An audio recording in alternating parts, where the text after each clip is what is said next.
Hello everyone and welcome back to the channel the twin bros. My name is Adisha Chandel और आज की इस video में हम लोग करने वाले हैं कंटेम्प्रेरी वर्ल्ड पॉलिटिक्स का चैप्टर नंबर 6 जिसका नाम है इंटरनेशनल ऑर्गेनाइजेशंस। ठीक है, तो इस वीडियो में हम लोग सारे टॉपिक्स कवर कर रहे होंगे एज इन जो आपकी बुक में ऑलरेडी प्रेजेंट है वो भी कवर हो रहा होगा। उसी के साथ साथ जो आपके यहाँ पे एडेड टॉपिक्स हैं वो भी हम लोग यहाँ पे कवर कर लेंगे। जो लोग नए हैं उनको मैं बता देती हूँ कि यहाँ पे हम लोग पढ़ते कैसे हैं। बेसिकली हम क्या करते हैं कि ये जो आपके पीडीएफ होता है इस चैप्टर का वो आपको मिल जाएगा नीचे टेलीग्राम ग्रुप पे।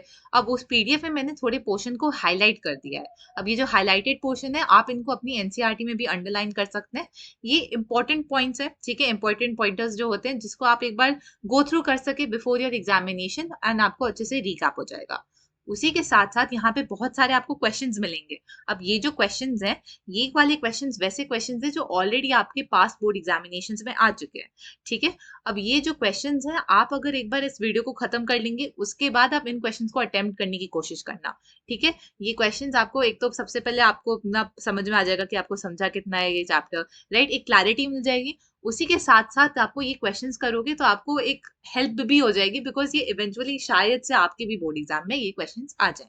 तो प्लीज इनको भी एक बार कर लेना। उसके साथ साथ लोग पूछ रहे हैं कि नोट्स कहाँ से करें। ठीक है, नोट्स के आपको इस चैप्टर के किधर मिलेंगे। जो नोट्स हैं आपके चैप्टर के वो आपको यूट्यूब के यहाँ पे ही डिस्क्रिप्शन बॉक्स में मिल जाएंगे, राइट। तो इस चैप्टर के नोट्स, बाकी जितने पॉलिटिकल में चैप्टर है उन सब के नोट्स, उसी के साथ साथ जितने क्लास 12 मेजर आपके ह्यूमैनिटीज के जो चैप्टर्स हैं, राइट, मतलब मेजर ह्यूमैनिटीज के जो सब्जेक्ट्स हैं वो सारे सब्जेक्ट्स के नोट्स भी आपको मिल जाएंगे। ठीक है, उन नोट्स को भी एक बार देख लेना। बहुत इंटरैक्टिव फॉर्म में नोट्स बनाए हैं, एज इन लाइक बहुत सारे कलर वगैरह के यूज करके, फ्लो चार्ट्स का यूज करके। तो नोट्स भी आपको बहुत ज्यादा हेल्प करेंगे। अब ज्यादा टाइम ना लेते हुए हम लोग शुरू करते हैं इंटरनेशनल ऑर्गेनाइजेशन चैप्टर से। ओके, ऑलराइट, सो ये चैप्टर बिगिन होता है यहाँ पे दो कार्टून्स के साथ। तो ये जो दो कार्टून्स आप देख सकते हैं, इन कार्टून के पीछे की हिस्ट्री क्या है और इससे हम लोग क्यों चैप्टर को शुरू कर रहे हैं। ये कार्टून बेसिकली बनाया गया है in the context of Israel attack on Lebanon. तो इजराइल ने जून ऑफ 2006 में अटैक कर दिया था लेबनान ने। क्यों किया था उसने उसने कहा कि उन्होंने इसलिए अटैक किया because it was necessary to control the militant group called Hezbollah. ठीक है, तो इजराइल ने रीजनिंग दी कि ये जो हेजबोला करके मिलिटेंट ग्रुप है उनको कंट्रोल करने के लिए नेसेसरी था to have that attack on Lebanon. But अब इसमें इशू क्या था कि ये जो अटैक किया उन्होंने लेबनान में, इसमें जो सिविलियंस होता है, ठीक है, आम आदमी होते हैं, उनकी डेथ हो रही थी बहुत ज्यादा। ठीक है, पब्लिक प्रॉपर्टी का लॉस हो रहा था बहुत ज्यादा। तो इससे इशू क्या हो जाता है, पहले तो मतलब आपका ऑब्वियसली ह्यूमन राइट्स इशू है, लोग मर रहे हैं। उसी के साथ साथ आपकी इकोनॉमी भी खराब हो रही है। तो इन सब चीजों में आप देख सकते हो बहुत सीवियर मतलब सिचुएशन आ गई थी। बट जो यूनाइटेड नेशंस है, यूनाइटेड नेशंस ने रेजोल्यूशन पास किया इसके ऊपर only in the month of अगस्त। सोचो, जून में जो चीज हुई थी उसका रेजोल्यूशन पास हुआ इन द मंथ ऑफ अगस्त। तो ये यहाँ पे यही दर्शा रहा है कि यूनाइटेड नेशंस कैसे बहुत बार धीरे धीरे काम करता है या तो कभी कभी काम करता ही नहीं है। अभी जब कोविड का जो पूरा सिनेरियो चल रहा था, राइट, जब स्टार्ट में कोविड आया था, तो आप लोग देख सकते होगे कि न्यूज चैनल वाले भी, आपके घर में फैमिली भी कितना ज्यादा यूनाइटेड नेशंस एंड डब्ल्यूएचओ के अगेंस्ट बोल रही थी। अभी रशिया यूक्रेन वॉर चल रहा है, राइट, उसमें कितना ज्यादा यूनाइटेड नेशंस के ऊपर मतलब आपकी फैमिली वगैरह ने उसको कितना कोसा होगा, राइट, कि ये लोग तो काम ही नहीं कर रहे, क्यों इन लोगों को इंटरनेशनल ऑर्गेनाइजेशन में दिया है। तो ये कॉमन मतलब नोशन बन चुका है आज की डेट में कि ये लोग तो काम ही नहीं करते, ये लोग क्यों हैं यहाँ पे। तो बेसिकली उन्हीं के फंक्शनिंग के बारे में, क्या ये सच है कि वो कुछ काम नहीं करते हैं, अगर काम करते हैं तो क्या क्या काम करते हैं, उसको हम लोग अंडरस्टैंड करने के लिए ये वाला चैप्टर कर रहे हैं। अब जो डैग हैमर्स के जोल्ट थे ये कौन है, ये सेकंड सेक्रेटरी जनरल है आपके यूनाइटेड नेशन के। सेक्रेटरी जनरल मतलब जो सबसे हेड पोजीशन में होते हैं यूनाइटेड नेशन के। इन्होंने कहा था कि the UN was not created to take humanity to heaven but to save it from hell. अब इसका मतलब क्या है, इसमें बेसिकली ये यही कहना चाह रहे हैं कि यूनाइटेड नेशंस को हमने इसलिए नहीं बनाया जिससे हम एक बहुत ब्यूटीफुल सा पैराडाइज क्रिएट कर सके, एक बहुत आइडियल वर्ल्ड क्रिएट कर सके। हमने इसलिए बनाया जिससे हम बहुत गंदी सिचुएशन में जाने से प्रिवेंट कर सके अपने आप को, राइट। अब गंदी सिचुएशन क्या होगी, मास स्केल पे जब वॉर होता है, ठीक है, मास स्केल पे जब लोगों की डेथ हो रही होती है वो गंदी सिचुएशन होती है। तो उन सिचुएशन से बचने के लिए उन्होंने यूनाइटेड नेशंस बनाया है। उसी के साथ साथ शशि थरूर जी जो हैं, जिनको आप जानते ही होंगे, उन्होंने भी कहा था कि मतलब जो यूनाइटेड नेशन है, हाँ यहाँ पे बहुत ज्यादा स्पीचेस होती है, लॉन्ग लॉन्ग स्पीचेस होती हैं, बट जैसा चर्चिल ने कहा था कि jaw is better than war. अब यहाँ ध्यान दीजिए, ये जो कोट है jaw is better than war is given by Churchill. ठीक है, बहुत बार लोग कंफ्यूज हो जाते हैं कि शशि थरूर ने कहा है, क्योंकि ये तो शशि थरूर के कॉनोटेशन में उन्होंने दी रखा है, बट ये नहीं है। ठीक है, jaw is better than war is something which is said bye Churchill, और वो इसलिए कहा गया था कि बेसिकली यही कहना चाह रहे हैं कि लड़ने से तो अच्छा है कि एक दूसरे को डिस्कशन करके डिबेट करके ही वो कर दो, है ना। कम से कम गन्स तक बात नहीं उठनी चाहिए, कम से कम वॉयलेंस तक बात नहीं उठनी चाहिए, डिस्कशंस कर करके ही उस सिचुएशन को खत्म कर दो। ठीक है, तो ये बेसिकली वो यहाँ पे कहना चाह रहे हैं, और ये एग्जैक्टली यही होता है। हमको लगता है कि मतलब यूनाइटेड नेशंस जो है वो कुछ काम नहीं कर रहा, बट इतनी सारी कॉन्फ्लिक्ट्स होती हैं, जैसे कि वाटर शेयरिंग इश्यूज, ठीक है, रिसोर्स शेयरिंग इश्यूज जो होते हैं, बेसिक छोटी छोटी कॉन्फ्लिक्ट्स जो होती है, जो एक्चुअली में लार्ज स्केल हो सकती है अगर उनको हमने होने दिया कुछ इश्यूज, मतलब उसमें कोई हम लोगों ने सोल्यूशन नहीं ढूंढा, ठीक है, तो वो बहुत ज्यादा बढ़ सकती हैं। उन सबको प्रिवेंट करने का काम करते हैं यूनाइटेड नेशंस। तो United Nations is sort of like नमक। ठीक है, मतलब जब वो होता है तो आपको उसको उतना ज्यादा आप सोचोगे नहीं उसके बारे में, बट जब वो नहीं होगा देन यू विल रियलाइज कि कितना उसका इम्पोर्टेंस है। राइट, तो हम यहाँ पे ये बेसिकली कह सकते हैं। इसके साथ यहाँ पे जानना जरूरी है कि जो इंटरनेशनल ऑर्गेनाइजेशंस होती हैं, they are not a super state with authority over its member. इसका क्या मतलब है कि जो इंटरनेशनल ऑर्गेनाइजेशन है, अगर यूनाइटेड नेशंस ने कहा नहीं यूएसए तुम ये काम नहीं कर सकते हो, तो इसका ये मतलब नहीं है कि यूएसए वो काम नहीं करेगा। ठीक है, यूएसए को जो करना है वो वही करके आएगा, रशिया को जो करना है वो वही करेगा, इंडिया को जो करना है वो वही करेगा। ठीक है, तो इसका यही मतलब है कि you as a organisation they don't have a say about what we do. ठीक है, वो हमको गाइड कर सकते हैं, वो हमको बता सकते हैं कि नहीं जो कर रहे हो वो गलत है, वो ओपनली क्रिटिसाइज कर सकते हैं, but at the end of the day जो जिस कंट्री को करना है वो कंट्री वही करने वाली है, वो कोई अथॉरिटी नहीं है उनके ऊपर। बट बहुत सारे ऐसे इश्यूज होते हैं जो एक कंट्री अलोन नहीं सॉल्व कर सकती। राइट, जैसे हम लोग पैंडेमिक की बात कर रहे हैं, राइट, तो उसमें हम देख सकते हैं कि जब कोविड इतना ज्यादा स्प्रेड हो रहा था, तो इवन दो हम लोग ने इंडिया में कर्व करते जा रहे थे, बाहर से लोग आके और स्प्रेड करते जा रहे थे, तो इससे इश्यू क्या हो रहा था कि सिर्फ इंडिया के लिमिटेड उसमें हेल्प नहीं हो रही थी, तभी इंडिया ने बाकी कंट्रीज में वैक्सीन स्प्रेड करी, तभी इंडिया ने बाकी कंट्रीज को वैक्सीन दी, जिससे हर जगह, ठीक है, मतलब जो आपका कोविड के केसेस है वो कम हो सके। तो ऐसे इश्यूज जो होते हैं, जैसे कोविड हो गया, पैंडेमिक हो गया, आपकी ग्लोबल वार्मिंग की इशू होती है। अगर हम लोगों ने एज अ कंट्री हमने डिसाइड कर लिया कि हम लोग पोल्यूशन नहीं कर रहे हैं, अब से हम लोग पूरा पोल्यूशन फ्री होने वाले हैं, ठीक है, कोई भी प्रोसीजर्स कर करके, बट चाइना, पाकिस्तान, बांग्लादेश जो आसपास की कंट्री है वहां से जो पोल्यूशन आ रहा है, ठीक है, और जो बाकी ऑल इन ऑल जो पोल्यूशन क्रिएट हो रहे हैं बाकी कंट्री से, वो तो हमको इम्पैक्ट करेंगे ही करेंगे। तो ऐसे सर्टेन इश्यूज होते हैं जो हमको करना पड़ेगा साथ में आके कॉर्पोरेट करने में। बट यहाँ पे इशू क्या आ जाता है कि कंट्रीज खुद के ओपिनियन होते हैं, और होने भी चाहिए।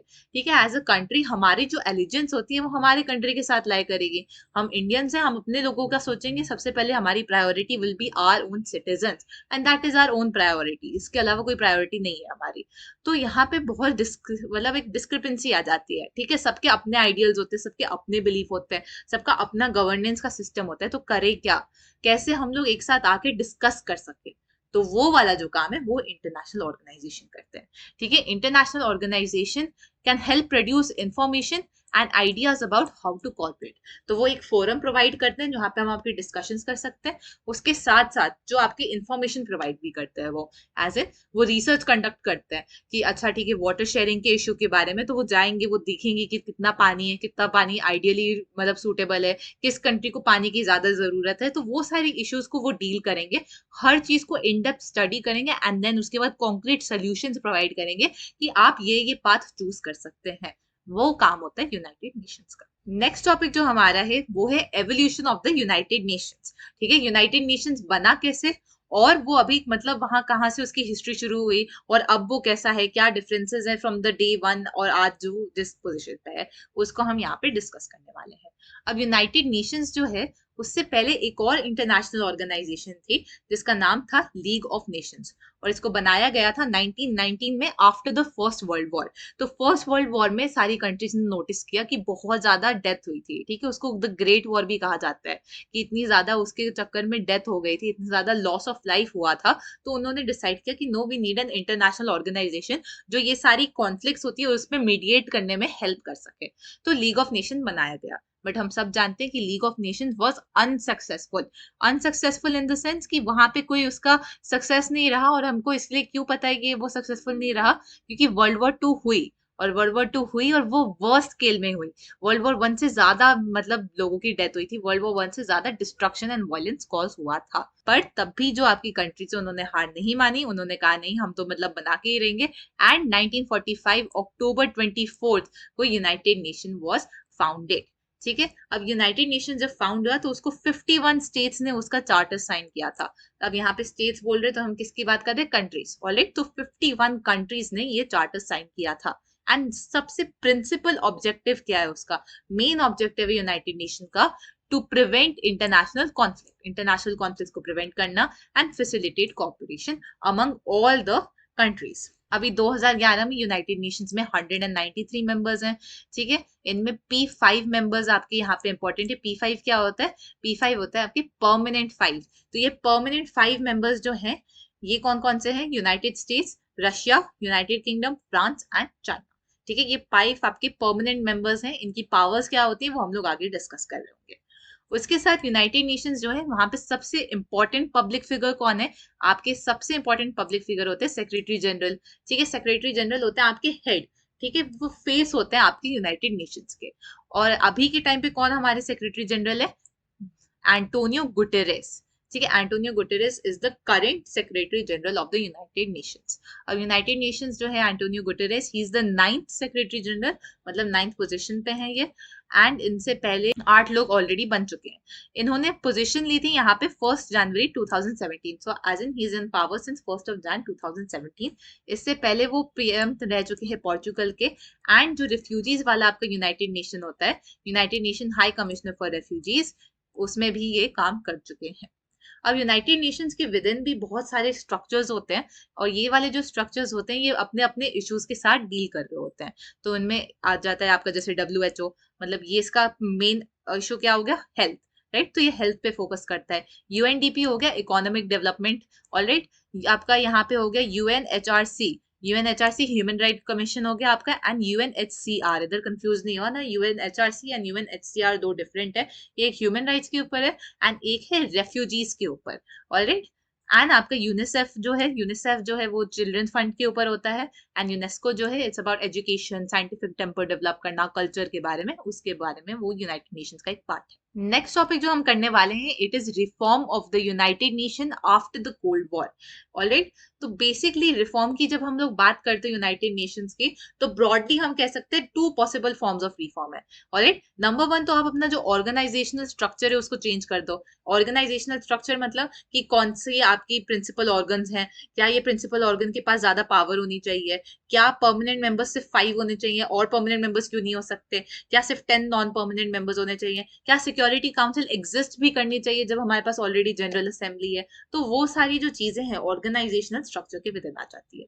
उसके साथ साथ आपका जो चीजें आपके जुरिस्डिक्शन में आती है उसको रिव्यू करना भी यहाँ का उसका पार्ट हो जाता है। मतलब कि कौन सी चीजें जहाँ पे यूनाइटेड नेशन इंटरवीन कर सकता है, कौन सी चीजें जो कब की कंट्री खुद आपका करना चाह रही है। ऑलराइट, अब यूनाइटेड नेशंस की बात करें तो रिफॉर्म्स में बहुत सारी कंट्रीज खुद के अपने अपने व्यूज होते हैं।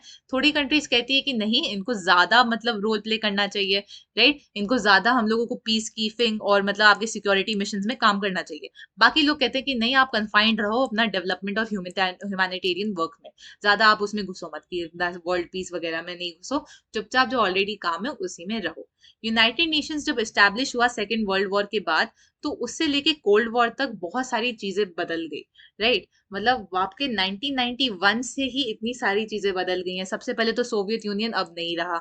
ऑलराइट, यूएसए जो है is the strongest power. USA का इन्फ्लुएंस आज भी देखने को मिलता है। रशिया जो है अब वो उसका सक्सेसर बन गया है यूएसएसआर का।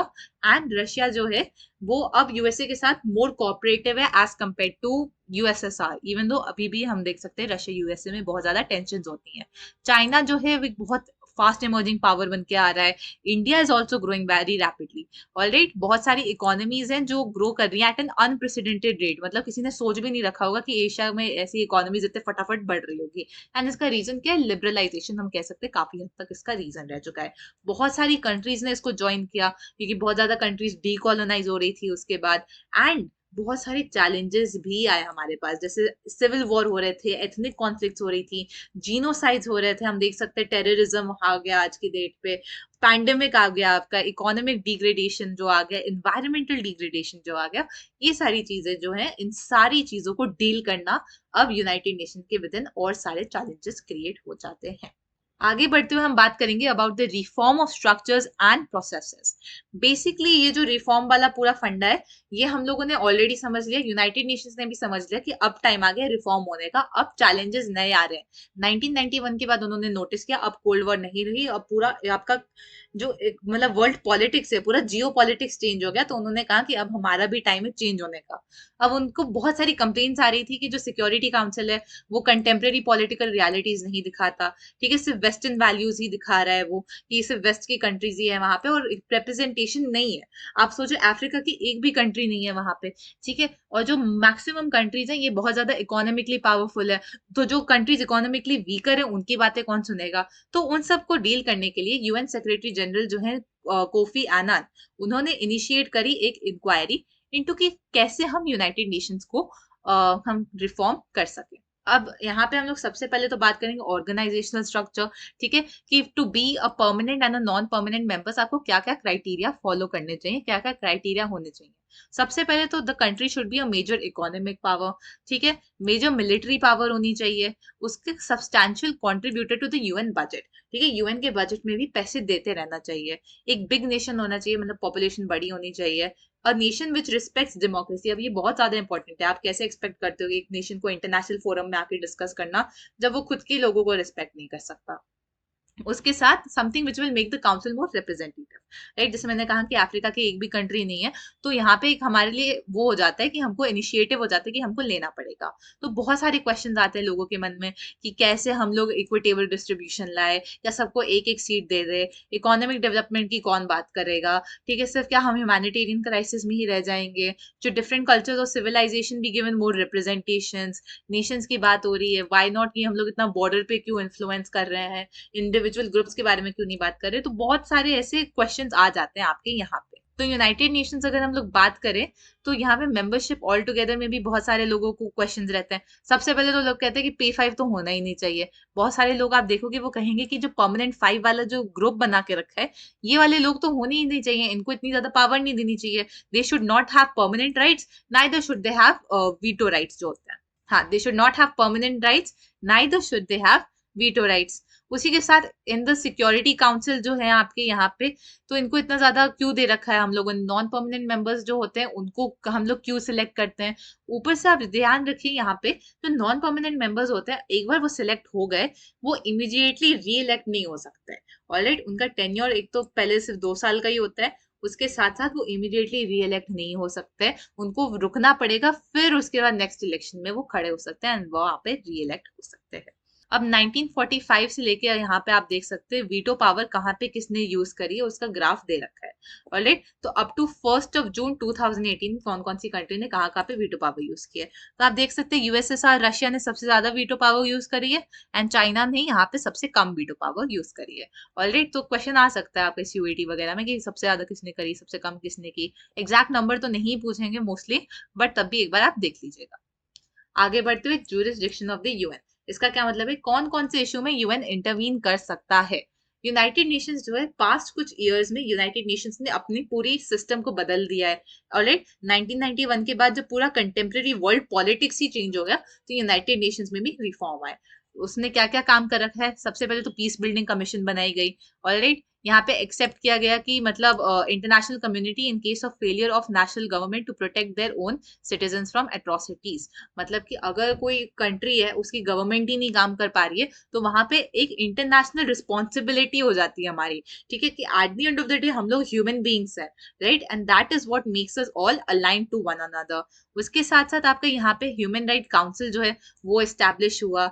आपके जो मिलेनियल डेवलपमेंट गोल्स जो है MDG जो है वो यहाँ पे अग्री किए गए, और मतलब उस पर फोकस किया गया कि हमको इनको अचीव करना है। उसके साथ साथ टेररिज्म का कंडेमनेशन की टेररिज्म नहीं होना चाहिए, डेमोक्रेसी फंड क्रिएट किया गया, एंड ट्रस्टीशिप काउंसिल जो था आपका ऑलरेडी जो 1994 में जाके उसको मतलब हटा दिया गया, उसको वाइंड अप कर दिया गया। तो ये बेसिकली यहाँ पे चेंजेस आए हैं, but again still United Nations काफी हद तक परफॉर्म नहीं कर पा रहे उतना अच्छा। तो यहाँ पे इन्होंने एग्जाम्पल दे रखा है दरफर का। तो यहाँ पे आप देखोगे यहाँ पे वर्ड्स है starvation, genocide, unacceptable, peace keepers. तो मतलब तुम सिर्फ उनको वर्ड्स ही दे रहे हो, एक्शन कौन करेगा? राइट, सिर्फ बोल बोल के डिस्कशन कर करके तो उन लोगों का पेट नहीं भरेगा। ठीक है, डिस्कशन कर करके मतलब यहाँ पे आप देख सकते हो लोगों की डेथ हो रही है, लोग मतलब फेंट हो रहे हैं। वो मतलब ये जो एक माँ है अपने बच्चे को खाना कैसे दे? तो सिर्फ वर्ड से तो काम नहीं करेगा ना, आपको एक्शन लेना पड़ेगा। तो वहां पे यूनाइटेड नेशंस फेल हो जाता है। तो वहां पे वो बेसिकली ये दिखा है। इंडिया की बात करें अगर यूनाइटेड नेशंस में, तो इंडिया आप कह सकते हो कि बहुत ज्यादा यहाँ पे यूनाइटेड नेशन में काम कर रखा है। बिकॉज कहीं ना कहीं इंडिया एज अ कंट्री की आइडियोलॉजी यूनाइटेड नेशंस की आइडियोलॉजी से मैच करती है। ठीक है, इंडिया एंड जो हम यूनाइटेड नेशन है, हम लोग सब बिलीव करते हैं इन इंटरनेशनल पीस सिक्योरिटी के ऊपर। इंडिया के कंसर्न्स रह चुके हैं यूनाइटेड नेशंस के, और ये बेसिकली कहाँ कहाँ के रहे? सबसे पहले तो सिक्योरिटी काउंसिल। ऑलराइट, कि ये मतलब जो आपकी सिक्योरिटी काउंसिल है, इसका कंपोजिशन ऐसा क्यों है, परमानेंट मेंबर्स इतने कम क्यों है, इतना वो स्टैटिक क्यों है परमानेंट मेंबर्स, वेस्टर्न वैल्यू ही है, रिप्रेजेंटेटिव नहीं है, ये सारे इश्यूज इंडिया ने भी रख रखे हैं। ऑलराइट, इसके साथ साथ इंडिया जो है वो खुद एक मेंबर बनना चाह रहा है। इससे पहले यहाँ पे देख लेना कि यूनाइटेड नेशंस जो है उन्होंने अपनी मेंबरशिप एक्सपैंड करी थी 11 से 15। तो हम लोग कहते हैं ना 5 permanent members and 10 non permanent, तो 15 हो गए आपके सिक्योरिटी काउंसिल में। पहले ये सिर्फ 11 हुआ करते थे। But even with an increase in number, बहुत छोटा इंक्रीज हुआ है, बहुत बड़े मैग्नीट्यूड पे इंक्रीज नहीं हुआ, तभी रिप्रेजेंटेशन पे भी कोई डिफरेंस नहीं आया है। ऑलराइट, इंडिया खुद एक यहाँ पे आपका परमानेंट मेंबर बनना चाह रहा है। उसका रीजन क्या है? सबसे पहले तो हम लोगों की पॉपुलेशन बहुत बड़ी है। ठीक है, हम लोगों की population 1/5 of the entire world population है। उसके साथ साथ हम लोग वर्ल्ड लार्जेस्ट डेमोक्रेसी है। हम यूनाइटेड नेशंस के सारे इवेंट्स में हम लोग मतलब मोस्ट इवेंट्स में हम लोग पार्टिसिपेट करते हैं। यूएन पीस कीपिंग फोर्सेस में पार्टिसिपेट करते हैं। Economically we are doing very well, है ना। एंड उसके साथ साथ फाइनेंशियल कंट्रीब्यूशन भी हमारा रेगुलर रहा है। हमने कभी ऐसा हम लोग फॉल्टर नहीं हुआ है अपने पेमेंट पे। जब हम लोग कहते हैं कि हम पे करेंगे किसी चीज पे, तो हम लोग कभी फॉल्टर उसमें हुए नहीं। उसके साथ अगेन जैसे मैंने कहा कि यूनाइटेड नेशन एंड इंडिया की पॉलिसीज जो है, उनकी थॉट प्रोसेसेस है, वो मैच करते हैं अबाउट इंटरनेशनल रिलेशंस वगैरह। बट अगेन यहाँ पे बहुत सारे लोग हैं जो क्वेश्चन करते हैं कि क्या इंडिया को बनना चाहिए परमानेंट मेंबर। और सबसे इंपॉर्टेंट तो यहाँ पे क्वेश्चन आ जाता है कि पाकिस्तान एंड इंडिया के रिलेशंस अच्छे नहीं है। तो एज अ कंट्री जब इंडिया अगर परमानेंट मेंबर बनेगी, तो will it use that power against Pakistan? तो उस पर लोगों को डाउट रहता है। उसके साथ साथ इंडिया के न्यूक्लियर वेपन्स पे लोगों को मतलब बहुत ज्यादा डाउट होता है। एंड देन दे बिलीव कि अगर हम लोग बना ही रहे हैं इंडिया को, तो बाकी कंट्रीज जो इंडिया जैसे ही एकदम मतलब बहुत इकोनॉमिकली डेवलप हो रही हैं, जैसे Germany, Japan, Brazil, south Africa, उन कंट्रीज का कौन ध्यान रखेगा? राइट, वो कंट्रीज को भी हमको लाना पड़ जाएगा। एंड अफ्रीका का जैसे मैंने एग्जांपल दिया, कोई भी कंट्री नहीं है। तो उन कंट्रीज जो वहां से उधर, उनको लगता है कि हमारा भी रिप्रेजेंटेशन आना चाहिए, सबसे पहली प्रायोरिटी होनी चाहिए कि हम। फिर United Nations in the unipolar world में बेसिकली यही है कि यूएसए जो है वो बहुत ज्यादा अपना हेजेमनी जो है यूएसए का, वो अपना हेजेमनी को एग्जीक्यूट कर रहा है इन यहाँ पे यूनाइटेड नेशंस ऑल्सो। ठीक है, सबसे पहले तो यूएसएसआर जब चला गया, तो यूनाइटेड स्टेट्स जो है वो सबसे पावरफुल कंट्री है, सबसे ज्यादा इकोनॉमिकली वेल टू डू है, सबसे ज्यादा मिलिट्री उसकी स्ट्रांग है। सेकेंडली हम बात करते हैं तो जो यूनाइटेड स्टेट्स है आपका, उसके हेडक्वार्टर्स जो है, राइट, मतलब यूनाइटेड नेशंस के जो हेडक्वार्टर्स है सबसे पहले ही वहीं तो यूएसए में है। Right, most of which are in the Washington के रीजन। उसी के साथ साथ यूएसए जो है it is the single largest contributor to United Nations. तो कहीं ना कहीं पे उसका इन्फ्लुएंस आ जाता है। उसके साथ it is a P5 member, तो उसको वीटो पावर भी प्रोवाइडेड है। राइट, वो अपना वीटो पावर को भी यूज कर सकता है। बट इसका ये मतलब नहीं है कि यूएन जो है वो जो भी यूएसए करे, जो भी यूएसए कहता है वही करता आ रहा है। Not really, but also yes. तो इसका हम लोग एकदम ऐसे सीधा आंसर नहीं दे सकते कि हाँ यूएसए जो कर रहा है वही यूएन करता है, या फिर यूएन उसके अगेंस्ट जाता है। डिप्लोमेटिकली अगर ये क्वेश्चन आता है तो डिप्लोमेटिकली हम इसको हैंडल करेंगे। तो हम कह सकते हैं कि यूएन जो है एक अरीना प्रोवाइड करता है, जहां पे हम लोग सब आके यूएसए की एटीट्यूड एंड पॉलिसीज को क्वेश्चन कर सके। अगर हमें लगे कि यूएसए की किसी भी सर्टेन पॉलिसी से हम लोग राजी नहीं है, तो हम उन पॉलिसीज को क्वेश्चन कर सकते हैं एंड उन उस पे कॉम्प्रोमाइजेस एंड कंसेशंस वगैरह सब बना सकते हैं। तो यूनाइटेड नेशंस बेसिकली एंड में यही कह रहे हैं कि यूनाइटेड नेशंस एक इम्परफेक्ट बॉडी है, बट ये ऐसी बॉडी है जिसके बिना हम रह नहीं सकते। नमक, ठीक है। तो मतलब जब होगा तो पता नहीं लगेगा, बट जब नहीं होगा तो बहुत ज्यादा उसकी कमी को आप रियलाइज कर पाओगे। And in a globalised world right now we are living in, जहाँ पे इंटरडिपेंडेंस इतना ज्यादा हद तक है, यहाँ पे और जरूरी हो जाता है हमारा एक इंटरनेशनल ऑर्गेनाइजेशन का आना, जिससे इंटरनेशनल कॉन्फ्लिक्ट जो होते हैं वो प्रिवेंट हो सके। अब यहाँ पे जो डब्बे थे आपकी ह्यूमन राइट वॉच वगैरह, उसको मैं यहाँ पे डिस्कस करती हूँ एक एक करके। ह्यूमन राइट वॉच जो है, human right watch is an international NGO जो किसके बारे में बात करता है, ह्यूमन राइट्स, हम नाम से बता सकते हैं। This is the largest international human rights organisation in the USA, ठीक है। Largest human international human rights organisation है और ये यूएसए में सिचुएटेड है। इसने इश्यूज कौन कौन से किए हैं, जैसे कि लैंड माइन्स के ऊपर उन्होंने कैंपेन कर रखे हैं, उसके साथ चाइल्ड सोल्जर्स वाला जो इशू होता है उन सबको बात कर रखा है। And they have establish the international criminal court, ठीक है। मतलब उन्हें कैंपेन्स चलाए हैं to establish the international criminal court. That is all for human rights watch, इसमें ज्यादा नहीं है। एमनेस्टी इंटरनेशनल की बात करें तो एमनेस्टी इंटरनेशनल जो है ये एक एनजीओ है, वो कैंपेन करता है for again protection of human rights, ठीक है। ह्यूमन राइट्स के लिए ये बात करता है, ये बिलीव करता है कि human rights are independent and indivisible, मतलब कि आप इनको किसी चीज से छीन नहीं सकते हो, और एक ह्यूमन राइट अपने आप में ही इतना एक इंडिपेंडेंट एंटिटी है कि आपकी वो पूरी लाइफ को मतलब वो डिस्क्राइब कर सकता है, राइट। अगर मैं आपका पॉलिटिकल राइट्स आपसे छीन लूं, आपके इकोनॉमिक राइट्स छीन लूं, आप पे बहुत ज्यादा इम्पैक्ट पड़ सकता है। जो गवर्नमेंट्स होती हैं ऑल ओवर द वर्ल्ड वो बहुत ज्यादा खुश नहीं होती है एमनेस्टी के रिपोर्ट से, बिकॉज एमनेस्टी बहुत ब्रूटली पॉइंट आउट करता है कि ये वाली गवर्नमेंट अपने कंट्री में ये इश्यूज कर रही है, ह्यूमन राइट्स का बिलीव नहीं करती है। बट ऑल इन ऑल अगर देखा जाए तो ये एडवोकेसी ऑफ ह्यूमन राइट्स में हमेशा काम करते आया है एमनेस्टी इंटरनेशनल। नेक्स्ट ऑर्गेनाइजेशन जिसकी बात कर रहे हैं हम लोग है वो है आईएईए। आईएईए जो है which is international atomic energy agency, जो एस्टैब्लिश हुआ था 1957 में। ऑलराइट, इसको एस्टैब्लिश किया गया था with the vision of US president Dwight Eisenhower, तो जिसका नाम है एटम्स फॉर पीस। मतलब कि जो एटॉमिक पावर है, ठीक है, इसको rather than using in a disruptive way, जिससे न्यूक्लियर हम लोग बॉम्ब्स एक दूसरे पे फोड़े, वो करने से अच्छा है हम इसको पीसफुल यूज कर सके एंड प्रिवेंट कर सके मिलिट्री पर्पसेस का। ऑलराइट, तो पीसफुल यूजेज की जहां जहां पे बात आएगी अबाउट न्यूक्लियर एनर्जी, तो हम लोग बात करेंगे आईएईए के बारे में। नेक्स्ट जो है वो है डब्ल्यूटीओ। डब्ल्यूटीओ की जब हम बात करते हैं तो यहाँ पे डब्ल्यूटीओ जो है वो है वर्ल्ड ट्रेड ऑर्गेनाइजेशन। ये आया था एग्जिस्टेंस में 1995 में। इससे पहले जो ऑर्गेनाइजेशन थी वो थी गैट, ठीक है, general agreement on trade and tariff. जो general agreement on trade and tariff है वो 1948 में फॉर्म हुई थी, if I am not wrong. Alright, and यहाँ पे आप देख सकते हो 164 मेंबर्स हैं, एंड ये लोग सब मतलब इश्यूज पे डिस्कशंस होती हैं यहाँ पे। बट यहाँ पे डब्ल्यूटीओ मतलब ट्रेड बैरियर वगैरह उस पर डिस्कशन इतना ज्यादा होता है कि लोगों को लगता है कि जो डेवलप्ड कंट्रीज है डब्ल्यूटीओ उसी को सपोर्ट कर रहा है, ठीक है। सो कंट्रीज लाइक यूएसए हो गया, आपका आपका यूरोपियन यूनियन हो गया एंड जापान, ठीक है, तो इनकी लिबरलाइजेशन पॉलिसीज को सपोर्ट करता है, और इसी रीजन से वही कंट्रीज और डेवलप होती जा रही है, और जिनको जरूरत है उस पर ज्यादा फोकस नहीं है। तो यहाँ पे थोड़े लोगों को डाउट रहता है हमेशा डब्ल्यूटीओ के ऊपर, बट ऑल इन ऑल उनका काम हो गया आपका इकोनॉमिक डेवलपमेंट पे फोकस करना। नेक्स्ट ऑर्गेनाइजेशन जो हम बात करेंगे वो है World Bank. World Bank was created after the second world war, actually no, during the second world war, alright, in 1944। अब इसका काम क्या क्या होता है, इसका काम है बेसिकली जो सारे आपका ह्यूमन डेवलपमेंट एरिया, जैसे एजुकेशन हो गया, हेल्थ हो गया, एग्रीकल्चर हो गया, रूरल डेवलपमेंट हो गया, एनवायरमेंट प्रोटेक्शन हो गया, इंफ्रास्ट्रक्चर डेवलपमेंट हो गया और गवर्नेंस हो गया, ठीक है। तो आप देख सकते हो सारा सोशियो पॉलिटिकल इकोनॉमिक चीजों पे इनका फोकस रहता है, इन सब चीजों को देखना। ये लोन्स वगैरह प्रोवाइड करा जाता है, मतलब यहाँ से लोन्स वगैरह देता है, कोई अगर पुअर कंट्री होती है उनको किसी रीजन से लोन चाहिए तो उसको लोन प्रोवाइड करने का काम जो होता है वो वर्ल्ड बैंक का होता है, तभी वर्ल्ड बैंक नाम दिया है।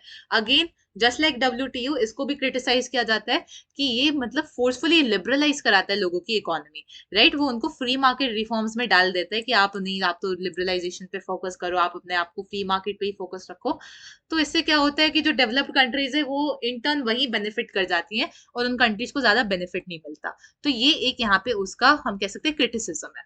नेक्स्ट जो ऑर्गेनाइजेशन है वो है आपकी आईएमएफ, ठीक है, इंटरनेशनल मॉनेटरी फंड। तो इंटरनेशनल मॉनेटरी फंड एंड जो आपका वर्ल्ड बैंक है, इनको मतलब ब्रेटन ट्विंस कहा जाता है, राइट। ये मतलब ये दो ट्विन ऑर्गेनाइजेशन है। ब्रेटन वुड्स अकॉर्ड्स जो हुए थे, जिसके बारे में आपको ज्यादा पढ़ना नहीं है, आप गूगल कर सकते हो उसके बारे में, उसके बाद ये दोनों इन एग्जिस्टेंस आए थे।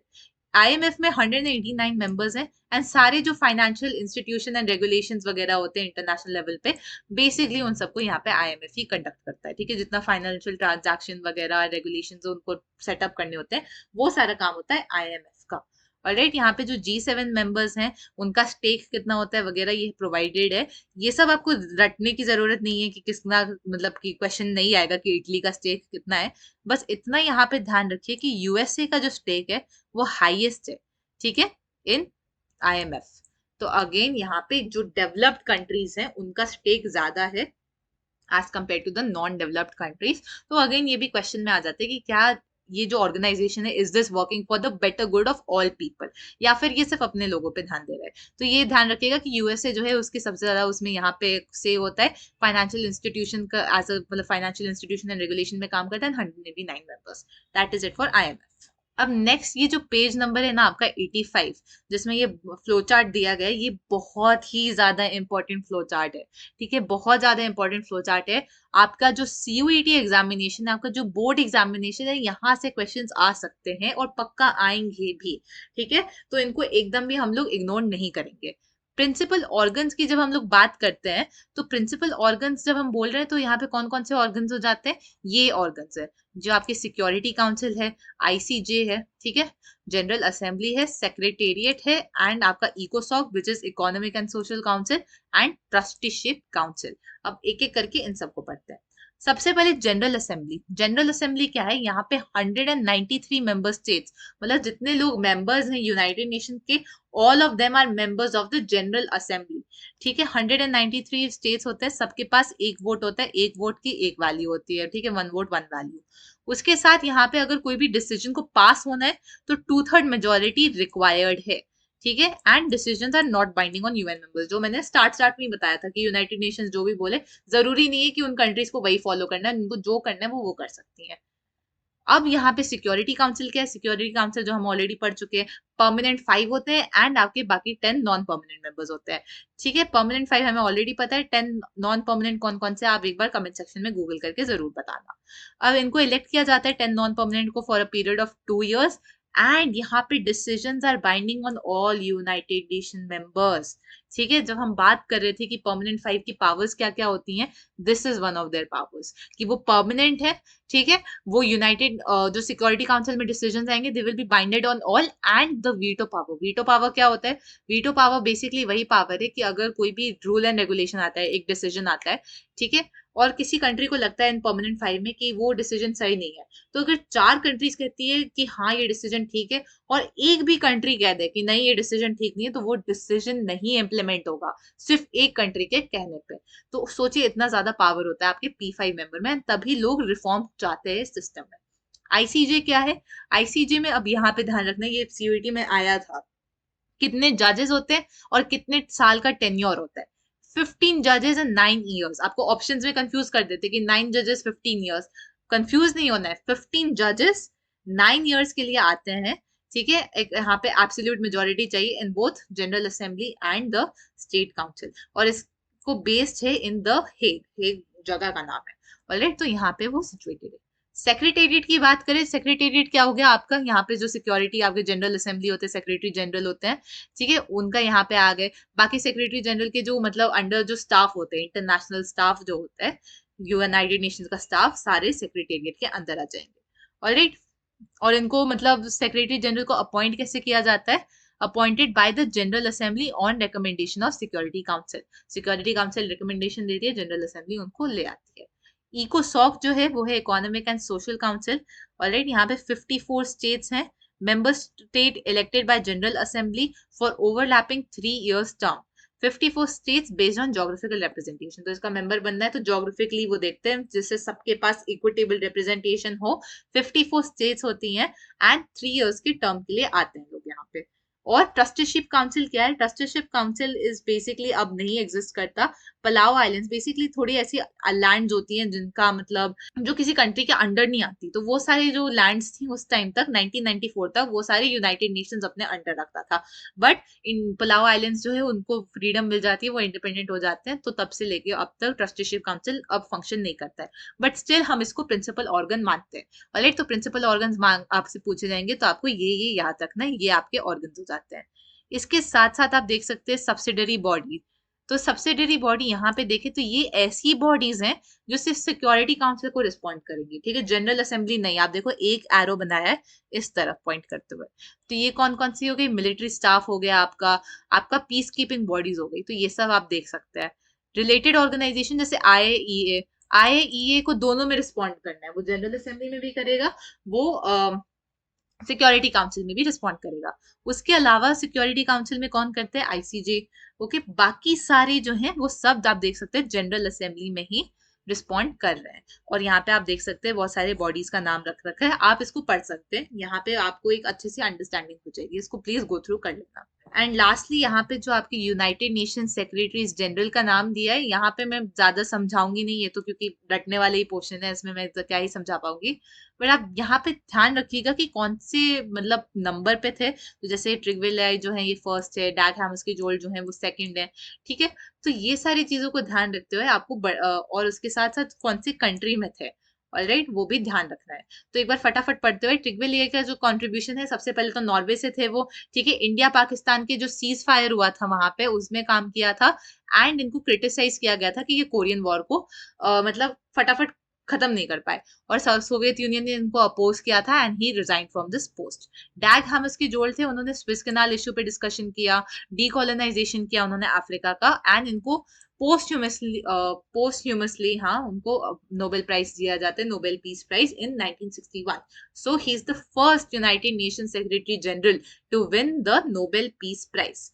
यूथान जो थे वो बर्मा थे। U Thant is the first Asian United Nation secretary general. इन्होंने क्या क्या इश्यूज सॉल्व किए? कॉन्गो क्राइसिस हो गया आपका, United Nation peace keeping force हो गया साइप्रस में, एंड इन्होंने यूएसए को क्रिटिसाइज किया ड्यूरिंग द वियतनाम वॉर। जब वियतनाम वॉर में बहुत सारे वियतनामीज की डेथ हो रही थी एंड यूएसए बहुत ब्रूटल हो रहा था, तब उन्होंने क्रिटिसाइज किया। कर्ट वल्डहाइम की बात करें तो ऑस्ट्रिया हो गया बेसिकली, यहाँ पे वो ऑस्ट्रिया से थे। उन्होंने एफर्ट्स किया था कि लेबनान और नाम्बिया को इंडिपेंडेंस मिल जाए, और बांग्लादेश से उन्होंने रिलीफ ऑपरेशन में काम किया था, बिकॉज आप देख सकते हैं इसी टाइम पे मतलब Bangladesh as a new country create हो रही थी। इसमें यहाँ पे चाइना ने उनके बिड को बंद कर दिया था, ब्लॉक कर दिया था। हावियर पेरेस द कुलेर जो हैं वो आपके पेरू से हैं, ठीक है। इन्होंने फाकलैंड वॉर्स जो हुई थी ब्रिटेन एंड अर्जेंटीना के बीच में, उसमें उन्होंने नेगोशिएट किया था, एंड इन्होंने नेगोशिएट किया था नाम्बिया के इंडिपेंडेंस से। बुत्रोस बुत्रोस घाली जो है वो इजिप्ट से हैं। उन्होंने ये रिपोर्ट जो है आपकी एन एजेंडा फॉर पीस, ये उन्होंने बनाई थी, ठीक है। उन्होंने मोजाम्बिक में जो यूनाइटेड नेशन का ऑपरेशन हुआ था उन्होंने वहां पे देखा था, एंड इनको ब्लेम किया गया था for failures in Bosnia, Somalia and Rwanda. Bosnia, Somalia, Rwanda में जितने इश्यूज हुए थे उस टाइम पे, जेनोसाइड, सिविल वॉर्स वगैरह जितना सब हुआ था, उसका जो फेलियर का जो क्रेडिट है, ठीक है, कह सकते हैं ब्लेम जिसको दिया था, वो थे बुजरुस बुजरुस खाली। कोफी अनान घाना से हैं। इन्होंने आप देख सकते हो जो आपका ग्लोबल फंड फॉर मतलब फाइट एड्स है, आपका पीस बिल्डिंग कमीशन है, ह्यूमन राइट काउंसिल है, वो सब इन्होंने किया था, and he is the second united nations general secretary to win the Nobel peace prize in the year 2001। उन्होंने 1961 में किया था, इन्होंने 2001। बैन की मून जो है he is the second Asian, हम कह सकते हैं, of to hold this position. इन्होंने बात की थी एमडीजी के ऊपर, एंड उन्होंने बात करी थी एसडीजी के ऊपर, और इन्होंने मतलब यूनाइटेड नेशन वुमेन पे काम किया था, एंड इन्होंने एम्फेसाइज किया था अबाउट न्यूक्लियर डिसआर्मामेंट कि हमको पीसफुल रहना चाहिए। एंटोनियो गुटेरेस अभी भी पावर में है। एंटोनियो गुटेरेस 9th यहाँ पे रह चुके हैं, हम लोग ने ऑलरेडी डिस्कस कर लिया, प्राइम मिनिस्टर रह चुके पोर्चुगल के, एंड उन्होंने यूनाइटेड नेशंस हाई कमिश्नर रह चुके हैं for refugees during 2005 to 2015। Alright, इनका अभी तक इन्होंने क्या क्या काम किया उतना ज्यादा इसको दिया नहीं है, बट हम सब जानते हैं कोविड वगैरह में जो आप कह सकते हो, जो कोविड के टाइम पे जो काम किया था वो आपका काम किया गया था एंटोनियस गुतरस के द्वारा। Alright, that is it. Alright, so let us now get started with the added topics जो आपके यहाँ पे इस चैप्टर में दे रखे हैं. ठीक है, एडेड टॉपिक्स में बेसिकली यहाँ पे यूनेस्को को एक्सप्लेन कर रखा है, यूनिसेफ को एक्सप्लेन कर रखा है, ILO को एक्सप्लेन कर रखा है एंड WHO को एक्सप्लेन कर रखा है. बहुत बेसिक से एक्सप्लेनेशन आप देख सकते हैं, बहुत छोटा छोटा है तो इसमें कुछ टाइम नहीं जाने वाला, फटाफट देखते हैं. यूनेस्को की अगर बात करें, united nation educational, scientific and cultural organization. ठीक है, एजुकेशनल, साइंटिफिक एंड कल्चरल, तो आप देख सकते हैं कि हर चीजों पे फोकस कर रहा है. ठीक है, एवरीथिंग एजुकेशनल, कल्चरल, साइंटिफिक उधर यहाँ पे आपके इधर मिल जाएगा. ऑलराइट, ये फॉर्म कब हुआ था? 4 नवंबर 1946 में. और ये कहाँ पे है? Paris, France. तो आप सोचोगे पेरिस मतलब आप सोचते हो तो फैशन और कल्चर और फ्रेंच कल्चर आता है, तो आप वहां से याद कर सकते हो कि यूनेस्को का हेडक्वार्टर्स पेरिस में, फ्रांस में. तो इसका फोकस कहाँ हो गया? नेचुरल साइंसेस को डेवलप करना, सोसाइटी के बारे में जानना, कल्चर एंड कम्युनिकेशन पे फोकस करना, एजुकेशन को प्रमोट करना, ये सारे काम आपके यहाँ पे यूनेस्को के होते हैं. ये लिटरेसी प्रमोट करने पे काम करते हैं, ये टेक्निकल एंड एजुकेशनल ट्रेनिंग पे काम करते हैं, और ये चाहते हैं कि जो मीडिया है वो इंडिपेंडेंट रहे ऑल ओवर द वर्ल्ड, जिससे मतलब हर कम्युनिटी की बात आगे पहुंच पाए. ठीक है, बिना फिल्टर हुए. यूनिसेफ की बात करें तो UNICEF was established in 1946, united nations international children's emergency fund.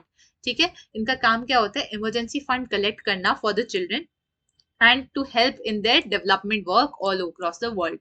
तो मतलब बहुत सारे इश्यूज होते हैं जहाँ पे जो चिल्ड्रन होते हैं वो डेवलप नहीं कर पाते हैं, तो आपके जो चिल्ड्रन होते हैं वहीं तो आपका फ्यूचर है. तो टू मेक श्योर कि उनका प्रेजेंट सही हो, उसके लिए इमरजेंसी फंड्स कलेक्ट करना, उनकी बेटर लाइफ प्रोवाइड करना का काम होता है यूनिसेफ का. इनके हेडक्वार्टर्स कहाँ पे? यूनाइटेड स्टेट्स में ही है, न्यूयॉर्क सिटी में. न्यूयॉर्क में, आई am not sure New York city में या नहीं. एंड यहाँ पे यूनिसेफ जो है इसमें 193 countries of the world part है. तो आप सोचो 193 टोटल की टोटल यहाँ पे यूनिसेफ में पार्ट लेते हैं. ILO की बात करें तो this is international labour organization, और ये सबसे ओल्ड है इन सब में. It was founded in October of 1919. तो अगर आपको याद हो तो इसी टाइम पे रशियन रेवोल्यूशन चल रहा था, मार्क्सिज्म फैल रहा था, कम्युनिज्म फैल रहा था. ठीक है, तो उसका बेसिक आइडियोलॉजी क्या है कि जो वर्किंग क्लास है उनको इक्वल राइट होने चाहिए, उनको बेटर वर्किंग कंडीशन होनी चाहिए. ये एग्जैक्टली वही काम करते हैं. ठीक है, efficient condition for social justice and work to the workers through international labour standards. मतलब इंटरनेशनल लेबर स्टैंडर्ड्स क्रिएट करना जिससे इंटरनेशनली सारे वर्कर्स जो हैं उनको अच्छे से ट्रीट किया जाए, किसी को भी पुअरली ट्रीट ना करा जाए. ओके, इसी के साथ साथ मतलब there is an incentive for women and male workers to engage in productive work and to create safety, parity and self respectful condition. Basically यही रख रखा है कि मतलब सेफ्टी, पैरिटी हम लोगों को देखनी है, सेल्फ रिस्पेक्टफुल कंडीशन होना चाहिए for all main and women जो वर्किंग क्लास में बिलोंग करते हैं. इसका हेडक्वार्टर कहाँ पे? Geneva, Switzerland. WHO की बात करें तो WHO was formed on 7th of April 1948, right. इसका हेडक्वार्टर्स कहाँ पे? जिनीवा में. Again this is also in Geneva. Director general is Tedros Adhanom. Alright, and इसमें 194 मेंबर स्टेट्स हैं. एक मेरे को बताना कि यहाँ पे 194 कैसे और यूनाइटेड नेशन में 193 क्यों है. ठीक है, इसका आंसर नीचे कमेंट बॉक्स में जरूर लिखना. अब WHO जो है इसका बेसिक मोटिव क्या है, इसका मेन प्रिंसिपल क्या है? Attainment by all people of the highest possible level of health. मतलब जितना बेस्ट हेल्थ पॉसिबल है कि पूरे वर्ल्ड में मिल सके, वो बेस्ट हेल्थ हमको चाहिए. हम चाहते हैं कि वो हम अचीव कर सके उस पोजीशन को. ठीक है, वो बेसिकली यहाँ पे कौन कौन से इश्यूज कर सकते हैं, यहाँ पे वो मेक श्योर करता है कि जैसे कि इरेडिकेशन ऑफ स्मॉल पॉक्स हो गया, नियर इरेडिकेशन ऑफ पोलियो हो गया, एबोला वैक्सीन बनाना. ठीक है, अभी उनकी प्रायोरिटी क्या क्या है? हेल्दी डाइट रखना, सिक्योरिटी वगैरह पे काम करना. ठीक है, न्यूट्रिशन पे काम करना, फूड सिक्योरिटी पे काम करना, ऑक्यूपेशनल हेल्थ वगैरह देखना. ठीक है, जब का WHO है वो करता क्या है? वो बेसिकली कंट्रीज से मतलब डेटा प्रोवाइड करता है, डेटा कलेक्ट करता है एंड वो डिसाइड करता है कि क्या बेस्ट पॉलिसीज होंगी जिसको हम लोग यूज करके एक मतलब प्लान क्रिएट कर सके जिससे हम लोग हेल्थ इश्यूज को डील कर सके. तो अभी जैसे कोविड में वैक्सीन हो गया, कोविड में स्प्रेड करना इन्फॉर्मेशन की कोविड स्प्रेड होता है कि उसको कम कैसे करे, कोविड में वैक्सीन जो होती हैं उसको सबसे ज्यादा कंट्रीज में प्रोवाइड कैसे करे, वो सारा काम आपका WHO में आ जाता है. तो बेसिकली यहाँ पे चैप्टर खत्म हो जाता है. ठीक है, ज्यादा इसमें चैप्टर में उतना ज्यादा कुछ है नहीं, फैक्चुअल इन्फॉर्मेशन है वो बहुत ज्यादा इंपॉर्टेंट हो जाती है, वरना आप इस चैप्टर में खुद के भी आंसर्स बना सकते हैं। ऑलराइट, अगर कोई भी डाउट हो तो कमेंट सेक्शन में लिख लेना। अभी तक वीडियो समझ में आई हो तो प्लीज डू लाइक दिस, ठीक है, सब्सक्राइब करिए, अपने दोस्तों के साथ शेयर करिए, इससे हमें पता लगता है कि आपको वीडियो समझ में आ गई है। And thank you so much for watching, I am very proud of you अगर आप अभी तक देख चुके हैं इस वीडियो को। And yes, if you have any doubts please comment section में लिखना। Bye bye, see you next time.